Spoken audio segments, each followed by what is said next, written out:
गरियाबंद जिला में एक युवक ने अपनी बीवी की कुल्हाड़ी से गला काटकर हत्या कर दिया।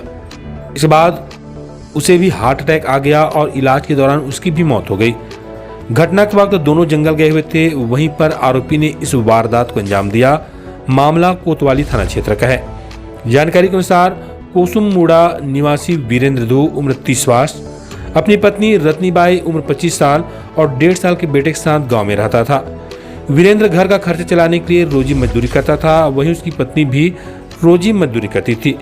15 दिसंबर को भी दोनों मनरेगा में मजदूरी कार्य करने गए थे। बताया गया कि वहां से मजदूरी करने के बाद दोनों गांव के ही जंगल में लकड़ी बीनने चले गए। दोनों ने अपने बच्चे को अपने माता पिता के पास छोड़ दिया था। इसके बाद वे दोनों जंगल से लौटे ही नहीं।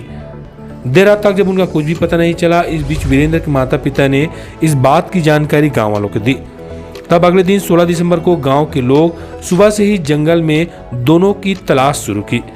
जानकारी मिली कि लोग दोनों की तलाश कर रहे थे। इस बीच वीरेंद्र एक पगडंडी किनारे लोगों को मिल गया।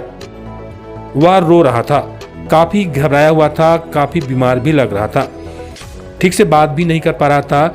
इसी वजह से उसे पास के अस्पताल में भर्ती कराया गया। वहीं ग्रामीणों ने रत्नीबाई की तलाश जारी रखी।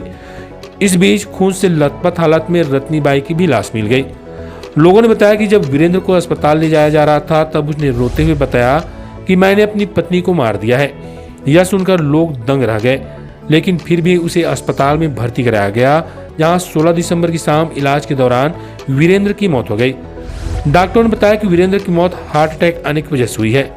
वही रत्नी देवी की लाश मिलने के बाद परिजनों ने और लोगों ने पुलिस को भी इस बात की सूचना दी थी। यह सब कुछ 16 दिसंबर को हुआ। उसके बाद अगले दिन 17 दिसंबर को दोनों का पोस्टमार्टम कर परिजनों को सौंप दी गई। मगर यह पता नहीं चल सका है कि युवक ने अपनी पत्नी को क्यों मारा। बताया जा रहा है युवक 12 साल से मानसिक रूप से बीमार था। इस बीच जब उसकी तबीयत ठीक हुई, तब 2020 में उसकी शादी कर दी गई थी। अब उसने इस वारदात को अंजाम दे दिया है। फिलहाल पुलिस इस मामले में जांच कर रही है। पूरी घटनाक्रम की जानकारी आज रविवार को हो सकी है। बने जिला प्रमुख व ब्लॉक प्रमुख रिपोर्टर और पाए मौका प्रदेश की सबसे बड़ी news channel Chhattisgarh express news के साथ जुड़ने का। छत्तीसगढ़ की सभी खबरें देखने के लिए देखते रहिए छत्तीसगढ़ एक्सप्रेस न्यूज। सब्सक्राइब करें और बेल आइकन दबाना ना भूलें।